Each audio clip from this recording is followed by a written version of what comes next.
लोकसभा चुनाव 2024 के लिए बीजेपी ने अपने 195 उम्मीदवारों के नामों की घोषणा कर दी है, जिसमें देश के हर एक वर्ग को ध्यान में रखते हुए उम्मीदवारों के नामों का ऐलान किया गया है।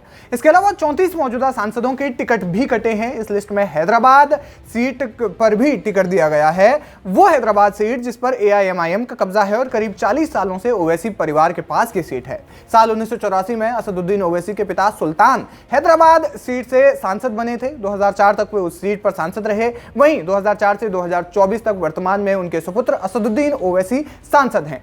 इस सीट को साधने की तमाम कोशिशें इन 40 सालों में की गई, लेकिन कोई भी पार्टी ओवैसी के गढ़ में सेंध नहीं लगा पाई। लेकिन इस बार बीजेपी का प्लान कुछ और ही लग रहा है, क्योंकि इस बार बीजेपी ने हैदराबाद सीट से मुस्लिम चेहरे की जगह पर हिंदुत्ववादी चेहरे को टिकट दिया है। बीजेपी ने इस सीट पर जिसे उम्मीदवार बनाया है, उनका नाम है डॉक्टर माधवीलता। जी हां, ओवैसी को टक्कर देने के लिए बीजेपी ने महिला चेहरे को उतारा है। माधवीलता तेलंगाना के वरिंची अस्पताल की चेयरपर्सन हैं और वो हिंदुत्व का मुखरता से प्रचार करती आई हैं।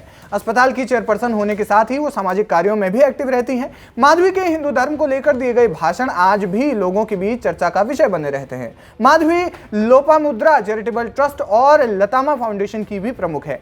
भाजपा से चुनावी टिकट मिलने पर माधवीलता ने खुशी जताई और ओवैसी पर हमला बोला। उन्होंने कहा कि हैदराबाद लोकसभा में साफ सफाई, शिक्षा और स्वास्थ्य सुविधाएं नहीं है। उन्होंने कहा, यह निर्वाचन क्षेत्र इतना उपेक्षित है कि यहां गरीबी और शैक्षणिक पिछड़ापन है।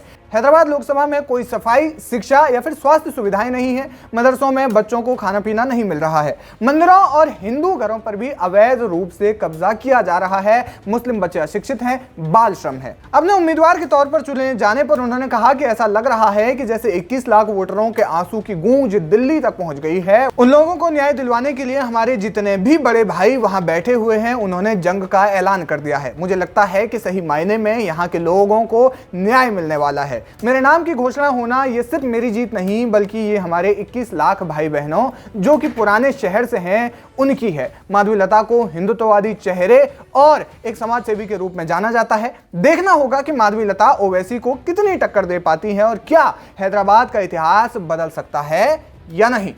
क्या कुछ कहना चाहेंगे आप इस खबर पर? हमें कमेंट सेक्शन में जाकर जरूर बताएं। VK न्यूज, राष्ट्र के नाम।